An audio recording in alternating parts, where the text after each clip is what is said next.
Suasana serius kerja pemerintahan di Kabupaten Purwakarta baru-baru ini pecah oleh momen kocak yang melibatkan Egy Saprol, anggota Satpol PP yang setia mendampingi Bupati Purwakarta, Om Zein. Egy, yang dikenal dengan selera humornya, tertangkap tidur ngorok di mobil dinas saat menemani Om Zein dalam sebuah kegiatan resmi. Kelelahan tampak jelas di wajah Egy, yang memang menjalani tugas berat sebagai ajudan dan pengawal Bupati.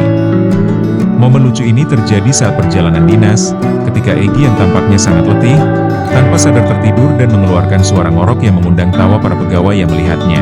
Om Zein yang menyaksikan kejadian tersebut hanya bisa tersenyum dan santai menerima aksi unik dari pengawalnya itu. Kejadian ini menjadi viral dan banyak dibagikan di media sosial karena menghadirkan sisi humanis dan santai dari seorang pejabat dan stafnya yang biasanya serius dalam menjalankan tugas pemerintahan. Kehadiran Egy yang penuh canda dan humor justru membuat suasana kerja menjadi lebih cair dan hangat, mempererat hubungan antar pejabat dan staf di lingkup Pemkab Purwakarta.